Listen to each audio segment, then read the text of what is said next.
നിർണ്ണയിക്കും. എന്തായാലും V D സതീശന്റെ ഗ്രാഫ് കോൺഗ്രസിൽ ഉയരുകയാണ്. നേരത്തെ 2 ഉപതെരഞ്ഞെടുപ്പുകളിൽ പാർട്ടിയെ അദ്ദേഹം വിജയത്തിലേക്ക് നയിച്ചു. ഇപ്പോൾ ഈ തെരഞ്ഞെടുപ്പിൽ വലിയ വിജയമാണ് UDF സ്ഥാനാർത്ഥികൾക്ക്. വിജയിച്ച മണ്ഡലങ്ങളിലെല്ലാം തന്നെ വൻ ഭൂരിപക്ഷമാണ് UDF സ്ഥാനാർത്ഥികൾക്ക് ഉണ്ടായിരിക്കുന്നത്. തിരുവനന്തപുരത്ത് ഒഴികെ, തൃശ്ശൂരിലെ പരാജയം ഒഴികെ അതിൽ വേറിട്ട് നിർത്തിയാൽ തന്നെയും വി ഡി സതീശന്റെ ഗ്രാഫ് കോൺഗ്രസ് രാഷ്ട്രീയത്തിൽ ഉയരുന്ന ഒരു തെരഞ്ഞെടുപ്പ് വിജയമാണ് ഉണ്ടായിരിക്കുന്നത്. വരും ദിവസങ്ങളിൽ അദ്ദേഹത്തിന് കൂടുതൽ കരുത്തോടെ മുന്നോട്ട് പോകാൻ ഇടയാക്കുമ്പോൾ കോൺഗ്രസ് രാഷ്ട്രീയത്തിൽ സതീശന്റെ ഇനിയുള്ള മുന്നോട്ടുള്ള പോക്കിനെ നമുക്ക് എങ്ങനെ വിലയിരുത്താം? വോട്ടെടുപ്പ് കഴിഞ്ഞതിന് പിന്നാലെ തന്നെയൊക്കെ വി ഡി സതീശൻ ഇക്കാര്യം വ്യക്തമാക്കുകയും ചെയ്തിരുന്നു. പാർട്ടി ജയിച്ചാലും തോറ്റാലും ഉത്തരവാദിത്തം തനിക്കാണെന്ന വി ഡി സതീശൻ മാധ്യമപ്രവർത്തകരുടെ ചോദ്യങ്ങൾക്ക് മറുപടിയായി പറഞ്ഞിരുന്നു. ഇന്ന് അദ്ദേഹം അല്പസമയം മുമ്പ് വാർത്താ സമ്മേളനം നടത്തുമ്പോൾ അദ്ദേഹത്തിൻ്റെ മുഖത്ത് ആ ചിരിയിലൂടെ നമുക്ക് എല്ലാം വായിച്ചെടുക്കാൻ കഴിയും. കാരണം ഈ വിജയത്തിൻ്റെ ക്രെഡിറ്റ് തനിക്ക് മാത്രം അവകാശപ്പെട്ടതാണ്. സംസ്ഥാന സർക്കാരിനെതിരെ നിയമസഭയ്ക്കകത്തും പുറത്തും താൻ ഉയർത്തിപ്പിടിച്ച വിഷയങ്ങൾ, അല്ലെങ്കിൽ താൻ ഉയർത്തിക്കൊണ്ടുവന്ന വിഷയങ്ങൾ ജനങ്ങൾ ഏറ്റെടുത്തോ. സംസ്ഥാന സർക്കാരിനെതിരായ ഒരു ജനവിധി കൂടിയാണ് ഇപ്പോൾ ഉണ്ടായിരിക്കുന്നതെന്ന് അദ്ദേഹം അർത്ഥശങ്കയ്ക്കിടയില്ലാത്ത വിധം വ്യക്തമാക്കുകയും ചെയ്തു. അതുകൊണ്ട് തന്നെ കോൺഗ്രസ് രാഷ്ട്രീയം ഒരു കാലത്ത് AI ഗ്രൂപ്പുകൾ അടക്കി വാണിരുന്ന കോൺഗ്രസ് രാഷ്ട്രീയത്തിൽ പുതിയ ധ്രുവീകരണം ഉണ്ടായി. നമുക്കറിയാം, കോൺഗ്രസ് രാഷ്ട്രീയത്തിൽ വി ഡി സതീശൻ്റെയും കെ സുധാകരൻ്റെയും കടന്നുവരവോടുകൂടി AI ഗ്രൂപ്പുകൾ എന്ന സമവാക്യം മാറ്റിമറിച്ച് പുതിയ ധ്രുവീകരണം ഉണ്ടായിട്ടുണ്ട്. ആ ഒരു ഗ്രൂപ്പിൻ്റെ അല്ലെങ്കിൽ ഒരു വിഭാഗത്തിൻ്റെ പ്രവർത്തനങ്ങൾക്ക് ചുക്കാൻ പിടിക്കുന്നത് വി ഡി സതീശനാണ്.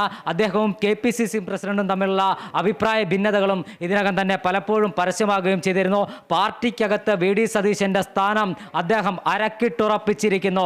അദ്ദേഹത്തിന് എതിർക്കാൻ ആളുകളുടെ എണ്ണം കുറയും എന്ന കാര്യത്തിൽ ഇനി തർക്കമില്ല.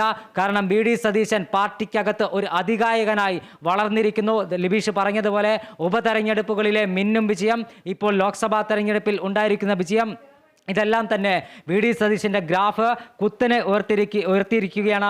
പാർട്ടിക്കകത്ത്, കോൺഗ്രസ് പാർട്ടിക്കകത്ത് വി ഡി സതീശന് ചുറ്റും കറങ്ങുന്ന ഒരു അച്ചുതണ്ട് രൂപപ്പെട്ടിരിക്കുന്നു എന്ന കാര്യത്തിൽ തർക്കമില്ല. ചോദ്യം ചെയ്യാൻ കഴിയാത്ത അനിഷേധ്യ നേതാവായി വി ഡി സതീശൻ കോൺഗ്രസ് രാഷ്ട്രീയത്തിൽ വരും ദിവസങ്ങളിൽ വളരും എന്നതിലും തർക്കമില്ല. കാരണം ഏതെങ്കിലും തരത്തിൽ പാർട്ടിക്ക് തെരഞ്ഞെടുപ്പിൽ കേരളത്തിൽ ക്ഷീണം സംഭവിക്കുകയാണെങ്കിൽ വി ഡി സതീശനെതിരെ കൂരം പെയ്യാൻ ഗ്രൂപ്പ് നേതാക്കന്മാർ തയ്യാറെടുത്ത് നിൽക്കുകയായിരുന്നു. എന്നാൽ അത്തരത്തിൽ ഒരു അവസരം പോലും നൽകാതെ കേരളത്തിലെ 20 മണ്ഡലങ്ങളിലും ഓടി നടന്ന പാർട്ടി സ്ഥാനാർത്ഥികളുടെ വിജയത്തിൽ താൻ വഹിച്ച പങ്കിൻ്റെ എണ്ണി പറഞ്ഞുകൊണ്ടാണ് അദ്ദേഹം തെരഞ്ഞെടുപ്പിന് പിന്നാലെ വാർത്താ സമ്മേളനം നടത്തിയത്. ഇന്ന് പാർട്ടി ഉജ്ജ്വല വിജയം നേടി, മുന്നണി ഉജ്ജ്വല വിജയം നേടി തിരുവനന്തപുരത്ത് മാധ്യമങ്ങളെ കണ്ടപ്പോഴും അതിൻ്റെ സന്തോഷം അദ്ദേഹത്തിൻ്റെ മുഖത്ത് നിന്ന് നമുക്ക് വായിച്ചെടുക്കാൻ കഴിയും. എന്തായാലും കോൺഗ്രസ് രാഷ്ട്രീയത്തിൽ AI ഗ്രൂപ്പ്, പരമ്പരാഗത AI ഗ്രൂപ്പ് എന്നത് അപ്രസക്തമായിരിക്കുന്നു. വി ഡി സതീശന് ചുറ്റും കറങ്ങുന്ന ഒരു അച്ചുതണ്ട് കോൺഗ്രസിനകത്ത് രൂപപ്പെട്ടിരിക്കുന്നു. പക്ഷേ അദ്ദേഹം പറയുന്നുണ്ട്, തൃശ്ശൂരിലെ തോൽവി, ആ തോൽവിയിൽ ഞങ്ങൾ പാർട്ടി പരിശോധന നടത്തും. സുരേഷ് ഗോപിയുടെ തോൽവിയുമായി ബന്ധപ്പെട്ട് അദ്ദേഹം CPIM-നെതിരെ അടക്കം ഗുരുതരമായ ആരോപണങ്ങൾ ഉന്നയിക്കുന്നുണ്ട്.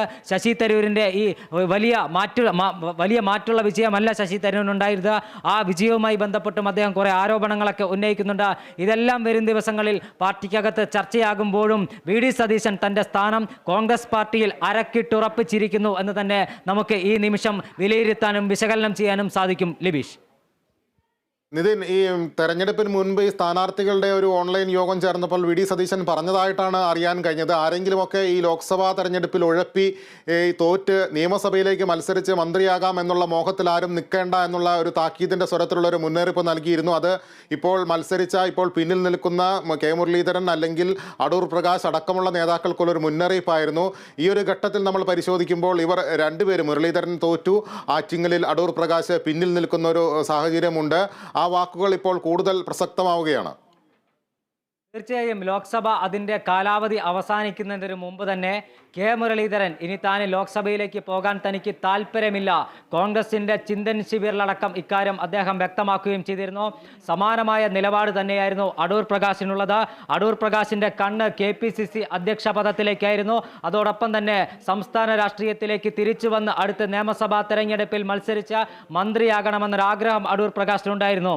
കെ മുരളീധരനും പാർട്ടിയിൽ സുപ്രധാന പദവി നേടണം, അടുത്ത നിയമസഭാ തെരഞ്ഞെടുപ്പിൽ വട്ടിയൂർക്കാവ് കേന്ദ്രീകരിച്ച് പ്രവർത്തിക്കണം എന്നൊരാഗ്രഹം കെ മുരളീധരനുണ്ടായിരുന്നു. എന്നാൽ അതിനെ മുളയിലേ നുള്ളാൻ വി ഡി സതീശന് കഴിഞ്ഞിരുന്നു. ഒടുവിൽ പാർട്ടിക്ക് വിധേയനായി അല്ലെങ്കിൽ പാർട്ടിക്ക് വഴങ്ങിക്കൊണ്ട് അവർക്ക് ലോക്സഭാ തെരഞ്ഞെടുപ്പിൽ മത്സരിക്കേണ്ടി വന്നു.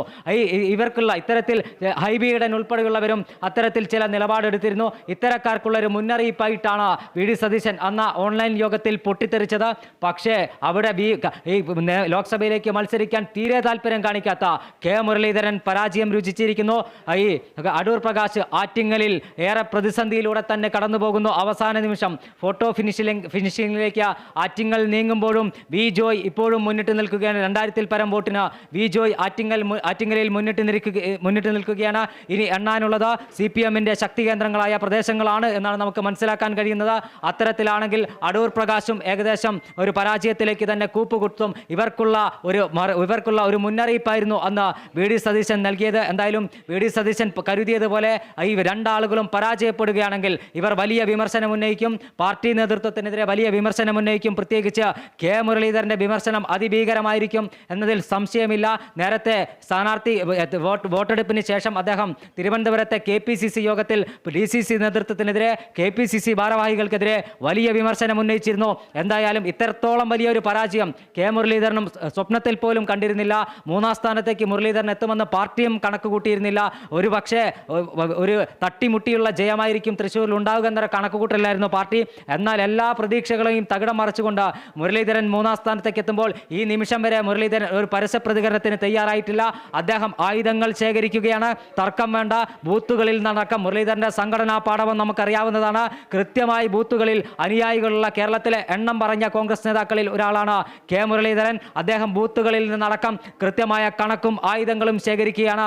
അദ്ദേഹം എന്തായാലും ഇതുമായി ബന്ധപ്പെട്ട് വലിയ തരത്തിലുള്ള പ്രതികരണം ഉണ്ടാകും. പരസ്യ പ്രതികരണം ഒരുപക്ഷെ ഇല്ലെങ്കിൽ പോലും KPCC യോഗത്തിൽ അദ്ദേഹം പ്രതികരിക്കും. പാർട്ടി നേതാക്കന്മാർക്കെതിരെ കെ മുരളീധരനെതിരെ തൃശ്ശൂരിൽ പ്രവർത്തിച്ചുവെന്ന് അദ്ദേഹം പറയുന്ന ആളുകൾക്കെതിരെ കൃത്യമായ ആരോപണം അദ്ദേഹത്തിന്റെ ഭാഗത്തുണ്ടാകും. അദ്ദേഹം പാർട്ടി നേതൃത്വത്തിന് മുന്നിൽ തെളിവുകൾ നിരത്തും. നടപടിയുണ്ടായിട്ടില്ലെങ്കിൽ കെ മുരളീധരൻ പൊട്ടിത്തെറിക്കുമെന്ന കാര്യത്തിൽ തർക്കമില്ല.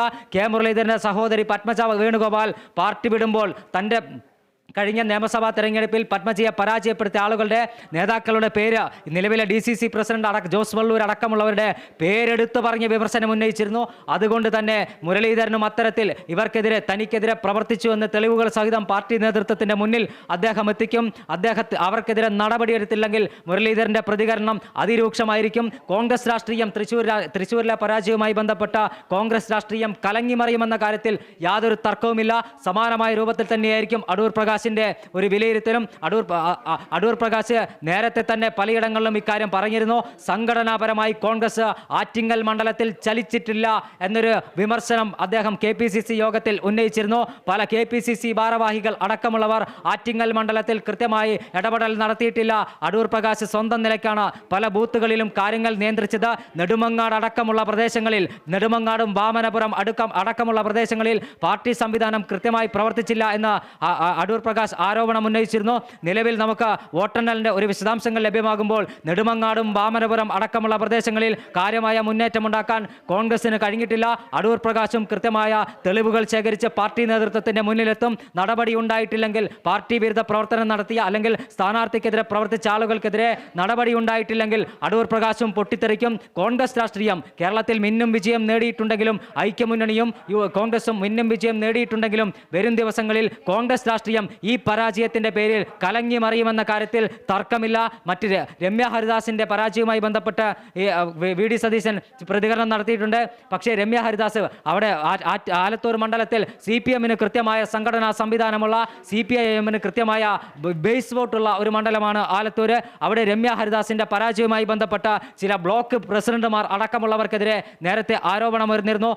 തെരഞ്ഞെടുപ്പ് പ്രവർത്തനങ്ങളിൽ പല ബ്ലോക്ക് പ്രസിഡന്റുമാരും വിട്ടുനിന്നതായി സ്ഥാനാർത്ഥി തന്നെ പലപ്പോഴും പറയുന്ന ഒരു സ്ഥിതിവിശേഷമുണ്ടായിരുന്നു. ഇവിടെയും പാർട്ടി നേതൃത്വത്തിനെതിരെ നടപടിയെടുത്തില്ലെങ്കിൽ ആലത്തൂരിലെ തോൽവിയും പാർട്ടിക്ക് കനത്ത തലവേദന സൃഷ്ടിക്കുമെന്ന കാര്യത്തിൽ തർക്കമില്ല. എന്തായാലും ഈ മിന്നും വിജയം നേടിയ സാഹചര്യത്തിലും വരാനിരിക്കുന്ന KPCC യോഗത്തിനകത്ത് വലിയ വിമർശനം പാർട്ടി നേതൃത്വത്തിനെതിരെ ഉണ്ടാകും. തെളിവുകൾ ശേഖരിക്കും. കോൺഗ്രസിന്റെ ഒരു സംഘടനാ സംവിധാനം അനുസരിച്ച് അന്വേഷണ കമ്മീഷൻ ഉണ്ടാകും. തോൽക്കുന്ന മണ്ഡലങ്ങളിൽ അന്വേഷണ കമ്മീഷനെ നിയോഗിക്കും. ഈ കമ്മീഷൻ റിപ്പോർട്ട് ഏതെങ്കിലും നേതാക്കൾ പാർട്ടിക്കെതിരെ പ്രവർത്തിച്ചോ, സ്ഥാനാർത്ഥികളെ നിർത്താൻ നേതൃത്വം നൽകി തുടങ്ങിയ കാര്യങ്ങളുണ്ടെങ്കിൽ അവർക്കെതിരെ നടപടിയെടുത്തില്ലെങ്കിൽ കോൺഗ്രസ് രാഷ്ട്രീയം കലങ്ങിമറിയും. വരും ദിവസങ്ങളിൽ നമുക്കത് കാണാൻ സാധിക്കും. ലിബീഷ്. ശരി നിതിൻ, എന്തായാലും കെ